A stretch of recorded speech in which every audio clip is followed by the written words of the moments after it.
Halo guys, lanjut lagi kita Battle to the Heaven.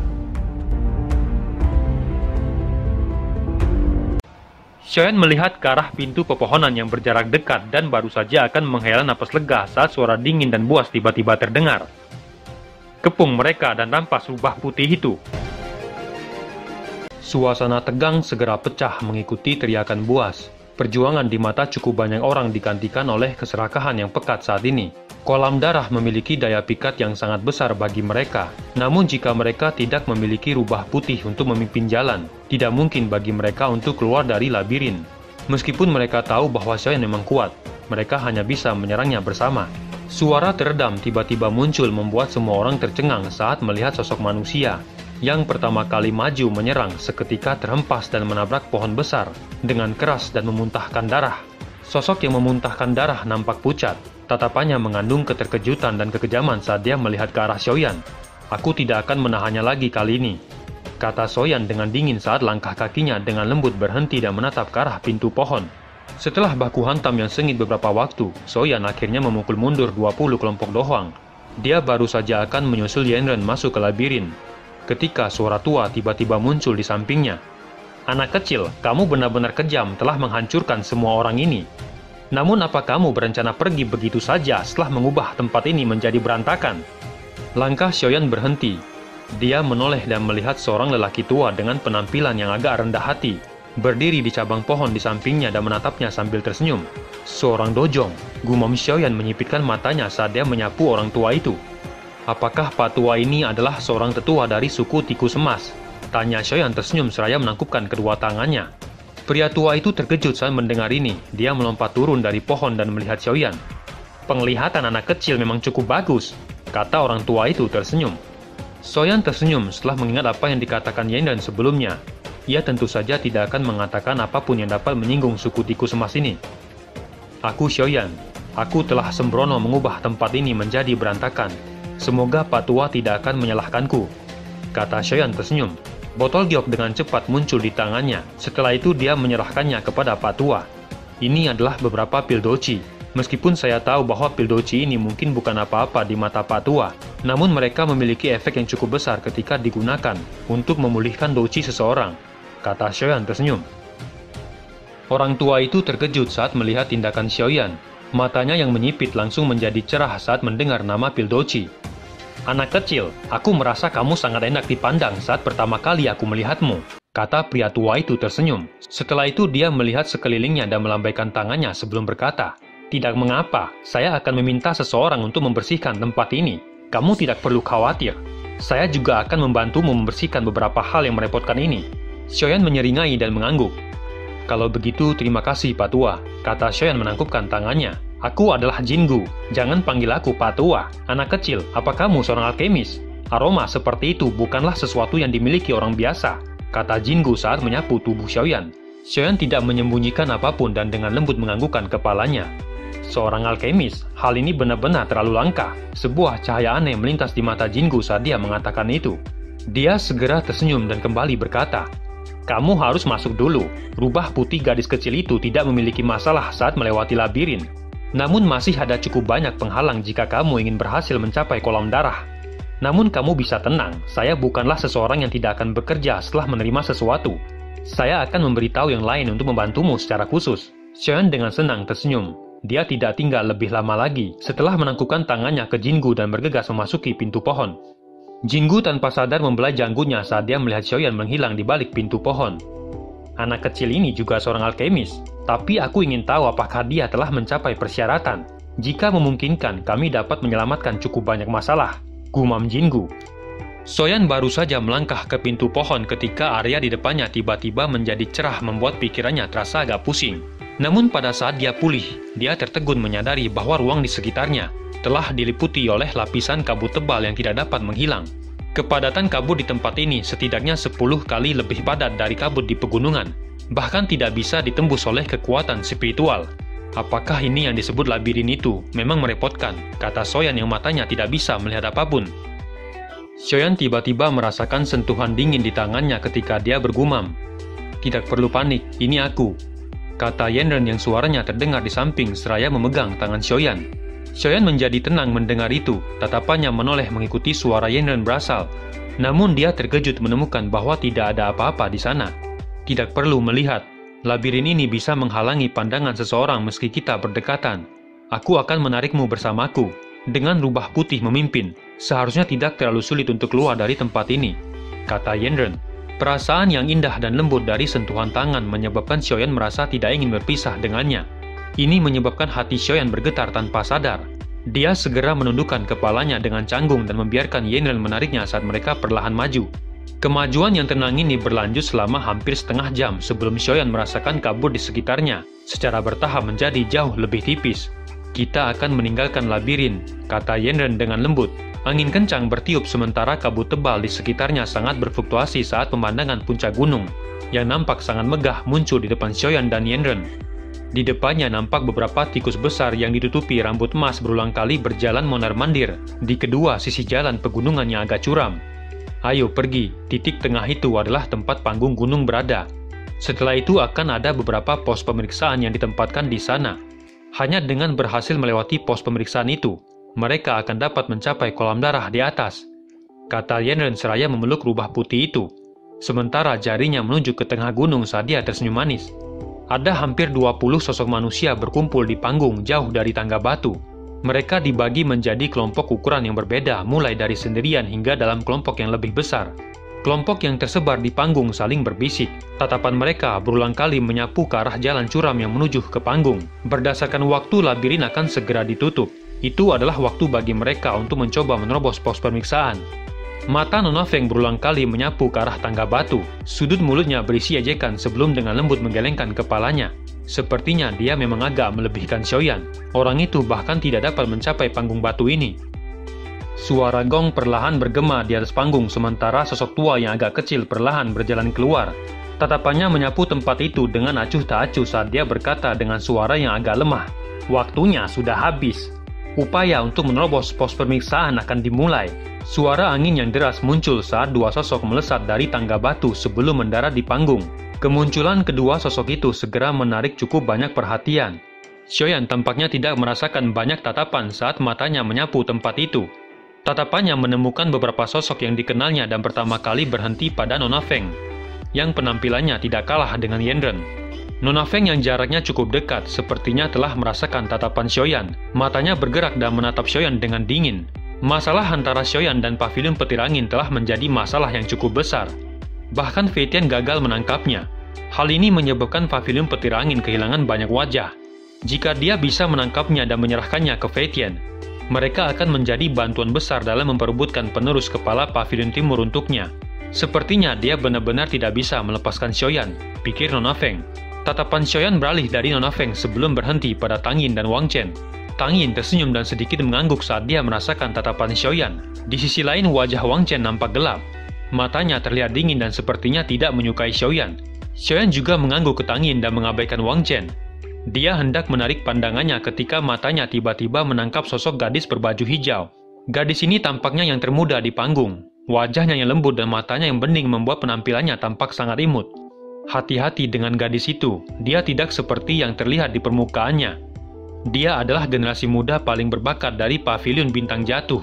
Namanya Mulan, kata Yen dan perlahan berkata. Mulan tiba-tiba menoleh saat Xiaoyan memusatkan perhatian padanya dan memberikannya senyuman licik. Xiaoyan tersenyum dan mengangguk padanya dengan wajah tanpa ekspresi. Pria tua kecil di dekat tangga batu juga melirik Xiaoyan sebelum dia berbicara dengan lambat. Aku Jinxi, pemimpin suku tikus emas. Karena kalian semua sudah sampai di tempat ini, saya rasa kalian bukan orang biasa. Anda semua harus menyadari dengan jelas.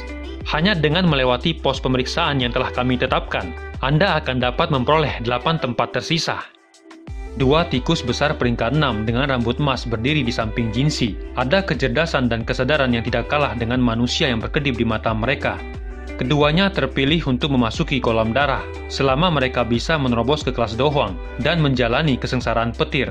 Mereka akan dapat berubah menjadi bentuk manusia dan menjadi anggota inti dari suku tikus emas. Tatapan Xiaoyan berhenti di tubuh Jinxi dan sedikit mengerutkan keningnya.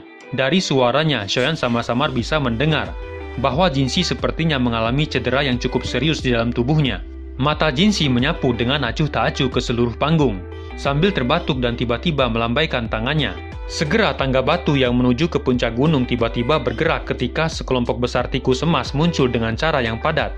Pemilihan pos pemeriksaan kali ini tidak terlalu sulit. Selama seorang berhasil mencapai puncak gunung di tengah gelombang sonik dari para tikus emas ini, dia akan dapat dianggap berhasil, kata Jinsi seraya menunjuk ke arah gelombang tikus yang padat di belakangnya.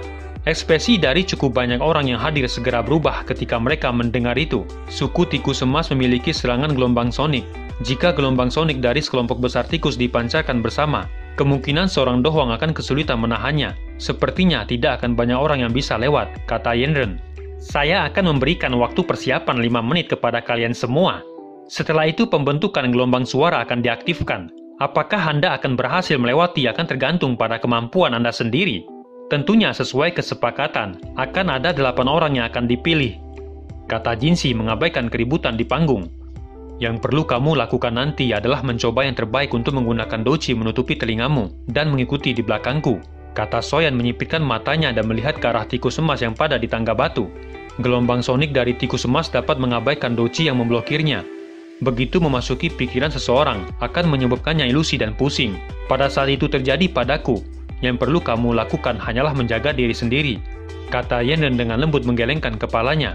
Benar-benar merepotkan, bagaimana kita bisa melewatinya, kata Shoyan mengerutkan keningnya. Seorang dapat mengandalkan doci yang kuat untuk melewatinya. Selain itu juga dapat menggunakan teknik gelombang sonik untuk melawannya. Namun suku tikus emas adalah ahli yang lahir secara alami dalam serangan gelombang sonik. Sepertinya serangan sonik biasa akan mengalami kesulitan untuk menghadapinya, kata Yenren dengan ragu menjawab. Teknik gelombang sonik, gumam Shoyan dengan pelan. Matanya sedikit berbinar saat mendengar itu. Mata Jinsi perlahan terbuka. Tatapannya menyapu panggung sebelum melambaikan tangannya dan suaranya yang samar bergema di tempat itu. Waktunya sudah habis, penembusan pos pemeriksaan akan dimulai. Suasana di panggung menjadi tegang saat Jinsi mengucapkan kata-kata itu. Sekelompok besar tikus emas yang berderetan di tangga batu tiba-tiba memancarkan cahaya aneh. Mata mereka menatap tajam ke pintu masuk tangga batu dengan rambut emas di tubuh mereka yang juga mulai berdiri. Untuk sesaat tidak ada yang berani melangkah maju. Setelah melihat pasukan tikus emas menunggu dengan serius, jumlah yang besar adalah salah satu yang tidak disadari oleh siapapun. Selain itu, sebagian besar mereka yang hadir jelas menyadari apa yang disebut serangan gelombang sonik dari tikus emas. Kalian semua hanya punya waktu 1 jam. Mereka yang gagal mencapai puncak gunung dalam waktu 1 jam akan dianggap gagal, kata Jinsi ketika dia melihat mereka semua diam. Ekspresi banyak orang berubah setelah mendengar kata-kata itu. Sesaat kemudian dua sosok akhirnya tidak bisa menunggu lebih lama. Saat mereka keluar dari keramaian, mereka bertukar pandang satu sama lain sebelum menangkupkan tangan mereka ke Jinsi. Gerbang transformasi tulang Huya dan Hucheng. Jinsi mengangguk. Gerbang transformasi tulang cukup terkenal. Setelah menyapu Jinsi, douci putih yang kuat muncul dari tubuh mereka dan segera membungkus keduanya. Mereka tiba-tiba menginjak tanah tepat setelah douci melonjak. Tubuh mereka melesat dengan cepat saat mereka bergegas menaiki tangga batu. Kecepatan keduanya memang cukup cepat. Dalam sekejap mereka telah maju lebih dari 100 meter. Pada saat ini rambut tikus emas yang padat di sekitar tangga batu mulai berdiri dan membuka mulut mereka. Segera gelombang suara sonik yang tajam tiba-tiba muncul dan menyebar ke segala arah. Kedua sosok itu tiba-tiba berhenti ketika gelombang sonik menyerang. Wajah mereka dengan cepat menjadi pucat.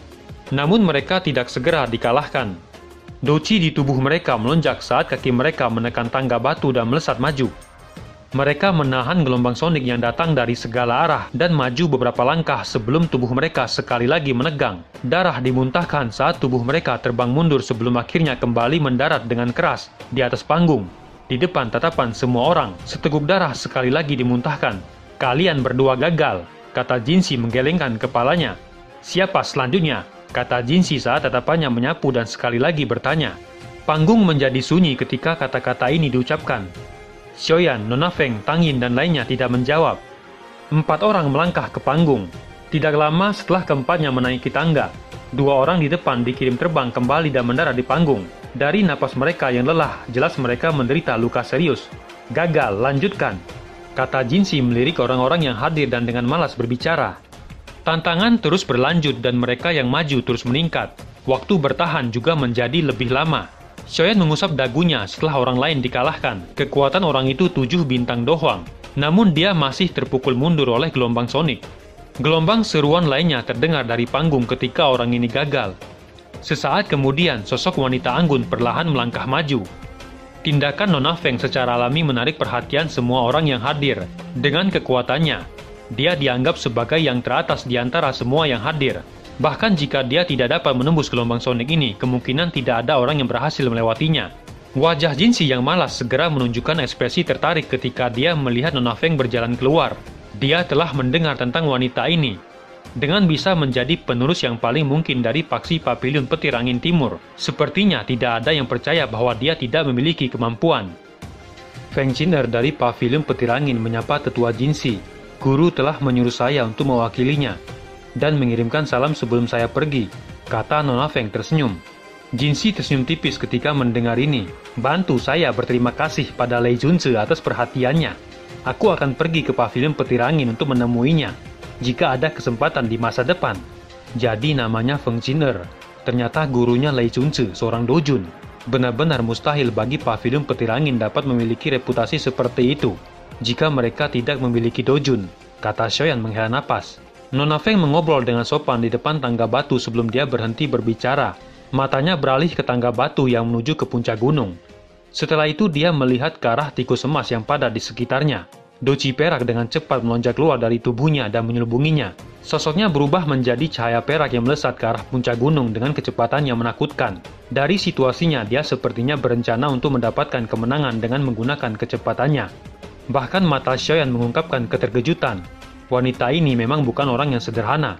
Gelombang sonik yang tajam berubah menjadi riak yang menyebar dengan cepat saat ini. Ketika gelombang sonik bersentuhan dengan tubuh Nona Feng, tubuhnya sedikit bergetar. Kecepatannya tiba-tiba melonjak hingga beberapa bayangan muncul di langit. Kecepatan yang menakutkan ini menyebabkan cukup banyak orang di panggung mengeluarkan seruan. Tampaknya gelombang sonik pun kesulitan mengejar Nona Feng dan hanya bisa menghancurkan bayangan di belakangnya.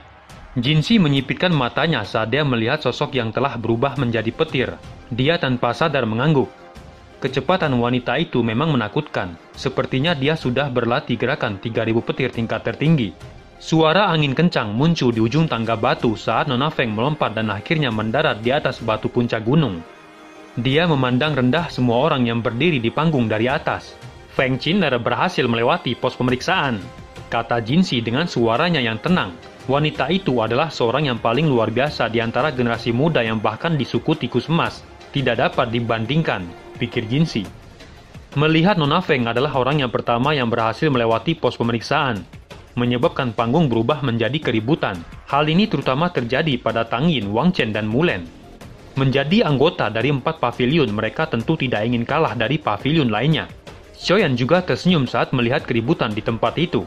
Tatapannya melihat ke puncak gunung yang jauh dan secara kebetulan bertemu dengan tatapan Nona Feng yang penuh ejekan. Ikuti saja aku akan menuntunmu melewatinya, kata Xiaoyan meloleh dan tersenyum pada Yanren. Xiaoyan tidak menunggunya menjawab ketika dia berbalik dan berjalan menuju tangga batu. Yanren terkejut saat melihat itu dan segera mengatupkan giginya sebelum dengan sigap mengikuti. Karena Xiaoyan telah mengatakan itu, dia harus menemaninya untuk mencobanya. Dia memiliki kepercayaan diri yang tidak diketahui pada Xiaoyan. Xiaoyan membawa Yanren dan berjalan ke depan panggung. Pada saat ini Tang Yin juga secara kebetulan keluar dari kerumunan. Tatapannya melirik Nona Feng di ujung tangga batu sebelum menoleh ke Jinsi.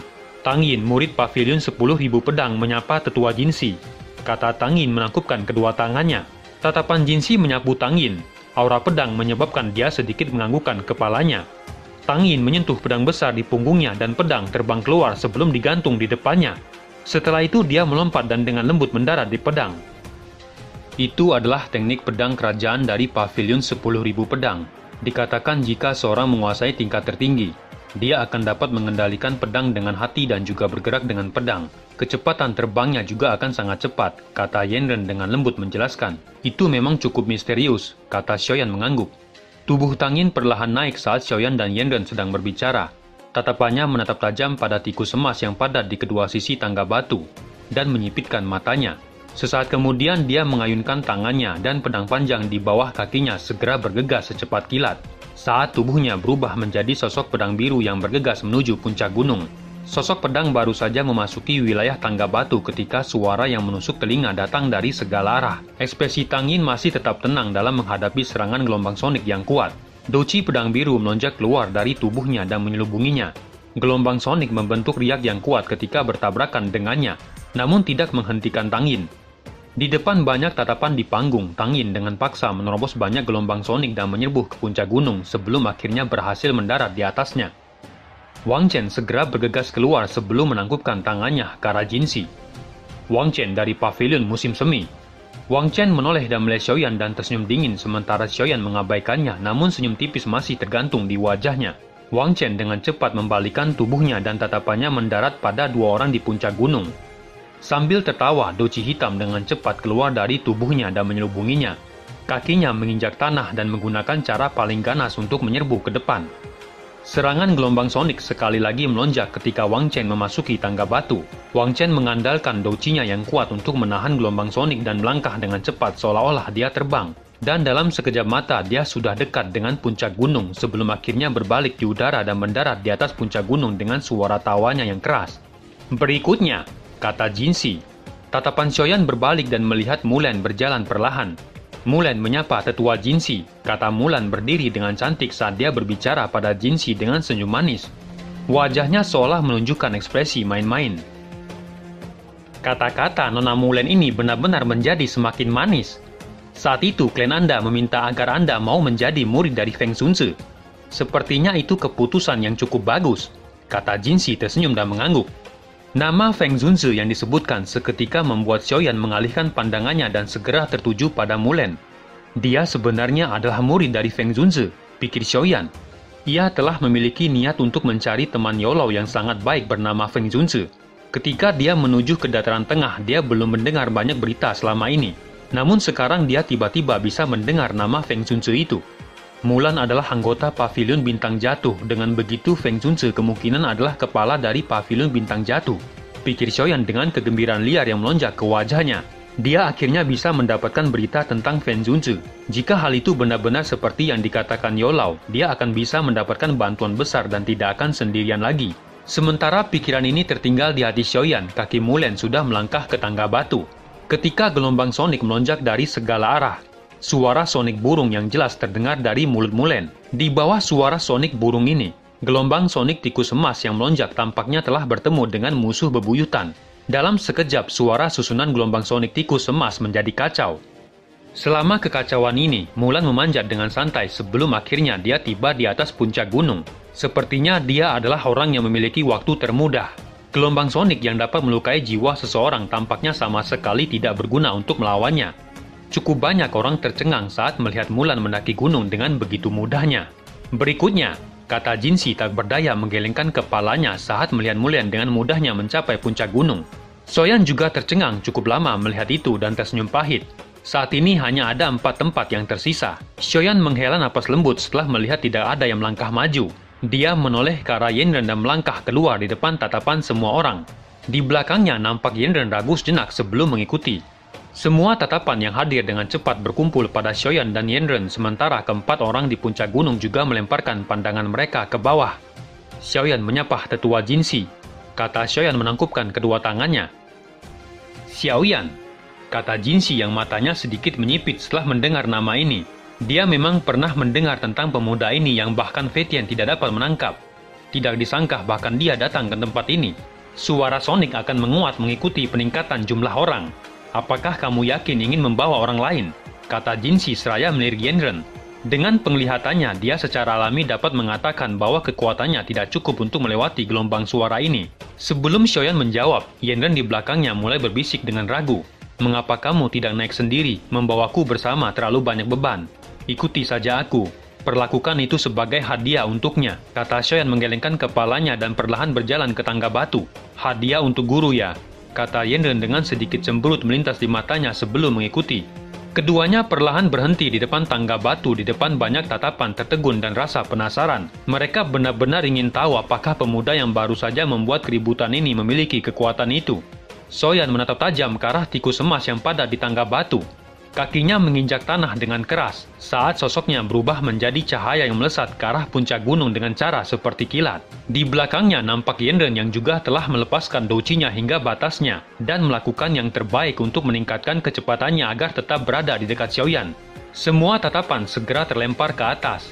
Ketika mereka melihat Xiaoyan dan Yanren memulai, Sejak awal belum ada kelompok yang berhasil melewati pos pemeriksaan dalam kelompok yang terdiri dari 2 orang atau lebih. Semua orang dengan jelas memahami bahwa kekuatan gelombang suara sonik tikus ditentukan oleh jumlah orang dalam kelompok. Sekarang Xiaoyan menantang pos pemeriksaan ini dalam kelompok, mengakibatkan kekuatan gelombang sonik juga akan naik 2 kali lipat. Di bawah serangan gelombang sonik 2 kali lipat seperti itu, kemungkinan bahkan Nona Feng dan lainnya akan mengalami kesulitan untuk melewatinya. Karena itu, banyak orang tidak memiliki banyak kepercayaan bahwa Xiaoyan akan dapat melewati pos pemeriksaan kali ini. Setelah Xiaoyan dan Yanren maju hampir 100 meter di atas tangga batu, gelombang sonik yang menusuk telinga dengan cepat terbentuk yang tampak seperti badai dan tiba-tiba turun dari langit dan menghantam keduanya. Tubuh Xiaoyan dan Yanren menegang hampir pada saat yang sama ketika gelombang sonik tiba. Namun Xiaoyan berada dalam kondisi yang jauh lebih baik. Dengan mengandalkan kekuatan besar douqi-nya, dia mampu menahannya dengan paksa. Meskipun kecepatannya telah dikurangi, dia pada akhirnya mampu menahannya. Namun Yanren di belakangnya berubah sedikit pucat. Kecepatannya dengan cepat berkurang karena gelombang sonik yang menusuk telinga menyebabkan jiwanya merasakan gelombang rasa sakit yang menusuk. Dan douqi-nya juga mulai menjadi tidak teratur. Dia melihat punggung Xiaoyan yang tidak jauh darinya dan dengan paksa menahan rasa sakit dari jiwanya. Douqi di tubuhnya melonjak tanpa menahan, membentuk banyak pertahanan di sekitar tubuhnya. Saat dia mencoba yang terbaik untuk menghentikan serangan gelombang sonik ini, keduanya akhirnya menerobos setengah dari jarak tangga batu di depan tatapan semua orang. Namun wajah Yanren sangat pucat saat ini. Penglihatannya perlahan menjadi kabur. Saat dia melihat Xiaoyan di depannya yang masih melangkah dengan sangat stabil di tengah gelombang sonik, sudut mulutnya menunjukkan rasa pahit. Dia memikirkan masa lalu yang jauh ketika dia menggunakan statusnya dengan angkuh. Dan secara paksa membatalkan pertunangan dengan Xiaoyan hanya karena reputasi Xiaoyan yang dianggapnya tidak berguna. Pada saat itu dia telah diterima di Mystic Cloud dan tampaknya memiliki masa depan yang tidak terbatas di mata banyak orang. Sementara Xiaoyan di sisi lain hanyalah seorang tuan muda yang tidak berguna dari klan kecil. Dalam pertemuan mereka sekali lagi, kekuatan Xiaoyan benar-benar melampaui dirinya. Sampai sekarang kualifikasinya untuk mengikuti jejak Xiaoyan juga secara bertahap menghilang. Yanren menggigit bibirnya dengan erat ketika dia berpikir sampai saat ini. Awalnya hubungan mereka berdua bisa mencapai level paling intim, namun sayangnya, setetes darah merembes keluar dari mulutnya. Beberapa penyesalan yang tertinggal jauh di dalam hatinya menyebar, menyebabkan kepahitan di hatinya menjadi lebih padat. Douqi yang padat di permukaan tubuhnya juga menjadi lebih tipis di bawah serangan gelombang sonik, sebelum akhirnya tiba-tiba menghilang sepenuhnya. Tubuh Yanren tiba-tiba terhenti dengan wajahnya nampak pucat dan memuntahkan seteguk darah. Matanya dengan cepat berubah menjadi gelap dan tubuhnya tampak mengalami pukulan serius saat perlahan jatuh. "Maaf, aku sudah melakukan yang terbaik," gumam Yanren di dalam hatinya. Dia perlahan menutup matanya setelah merasakan douqi yang kelelahan di dalam tubuhnya. Cukup banyak orang di panggung tanpa sadar menggelengkan kepala ketika mereka melihat Yanren terbang kembali setelah akhirnya tidak dapat bertahan lebih lama lagi. Mereka tanpa sadar merasa kesal terhadap Xiaoyan yang telah membawa keindahan seperti itu, tanpa memberinya perlindungan apapun. Tindakan ini tidak seperti pria di mata banyak orang. Bertingkah sombong, melukai orang lain dan diri sendiri, kata Nona Feng menggelengkan kepalanya dengan lembut di saat dia berbicara dengan suara mengejek yang samar. Orang ini cukup kuat, dia belum menunjukkan kemampuan sebenarnya, kata Tang Yin ragu sejenak sebelum berbicara perlahan. Kamu benar-benar terlalu melebihkan bocah itu, kata Wang Chen tertawa mengejek. Itu mungkin tidak benar. Orang ini mungkin masih muda, tetapi bahkan aku tidak dapat merasakan douqi-nya. Selain itu, ia mampu melarikan diri dari tangan Fei Tian, kata Mulen di samping menutup mulutnya dan tertawa dengan suaranya yang indah. Suara guntur yang teredam tiba-tiba bergema dari tangga batu saat mereka berbicara. Mereka seketika melihat Xiaoyan tiba-tiba menghilang dan sekejap muncul di belakang Yanren dan memeluk pinggangnya. Benar-benar gerakan 3000 petir seperti yang dikatakan orang-orang. Orang ini telah berhasil mempelajari gerakan 3000 petir dari tempat yang tidak diketahui, kata Mulen terkejut. Dia hanyalah pencuri kecil, kata Nona Feng dengan tidak senang seraya melirik Mulen dengan acuh tak acuh. Seorang pencuri tidak akan bisa melarikan diri dari tangan seorang kepala seperti Fei Tian, kata Mulen tertawa pelan. Wajah Nona Feng nampak tidak senang mendengar itu. Namun mengingat kekuatan Mulen, dia hanya bisa mengayunkan dengan bajunya dan mengalihkan pandangannya yang dingin ke arah Xiaoyan. Kalau begitu, aku ingin melihat bagaimana dia akan membawa orang itu dan melewati gelombang sonik ini, kata Nona Feng dengan dingin. Xiaoyan memeluk pinggang Yanren di depan mata semua orang saat tubuhnya berhenti di udara. Tatapannya terfokus pada tikus emas yang padat di bawah dan kilatan dingin melintas di matanya. Kamu harus berjalan sendirian, saya tidak bisa melewati formasi besar ini. kata Yanren dengan lemah. Wajahnya nampak memerah saat pinggangnya yang lembut dipeluk oleh Xiaoyan. Gunakan sisa doci untuk menutupi telingamu. Aku telah mengatakan akan membawamu, dan aku akan melakukannya.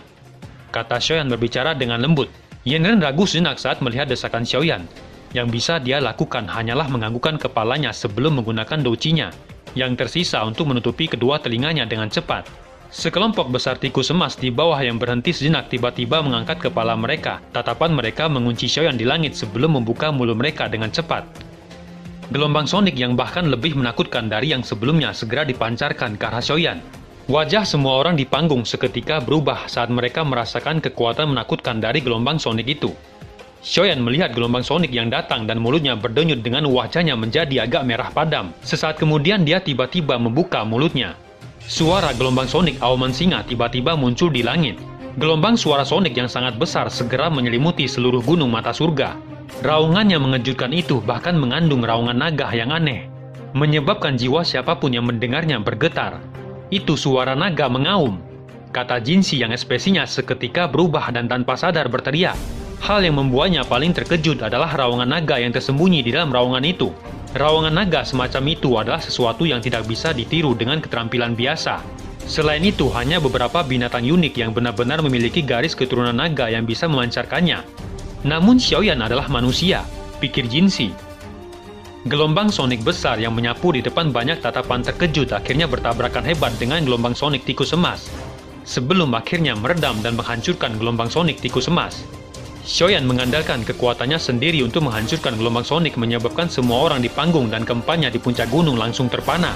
Gelombang sonik tikus emas yang datang dari segala arah benar-benar tersebar hingga menyebar ke semua tempat dengan cara yang kacau. Dalam sekejap hutan di sekitar tangga batu nampak rusak dan gelombang sonik itu seperti bilah tajam yang benar-benar memotong banyak pohon di sekitarnya. Xiaoyan nampak tertegun ketika melihat gelombang sonik tikus emas yang telah hancur. Dia tiba-tiba mengerti bahwa kemungkinan besar raungan naga yang muncul karena pil naga misterius yang telah dia telan sebelumnya. Tatapan Xiaoyan menyapu sekeliling tangga batu dan tanpa sadar gemetar saat menemukan gelombang kekejaman dari tikus emas yang padat telah benar-benar lenyap. Jelas raungan naga itu telah menyebabkan kerusakan yang cukup fatal bagi mereka. Xiaoyan memeluk pinggang Yanren sementara dia bergerak dan bergegas ke puncak gunung tanpa halangan, sebelum akhirnya dengan lembut menurunkan nalan Yanren. Pada saat ini suasana panggung dan puncak gunung benar-benar sunyi. Tidak ada yang menyangka bahwa Xiaoyan akan memilih metode paling sengit untuk menerobos pemeriksaan. Selain itu, yang menyebabkan semua orang terdiam adalah bahwa dia benar-benar berhasil menghancurkan susunan gelombang suara sonik tikus emas dengan kekuatannya sendiri.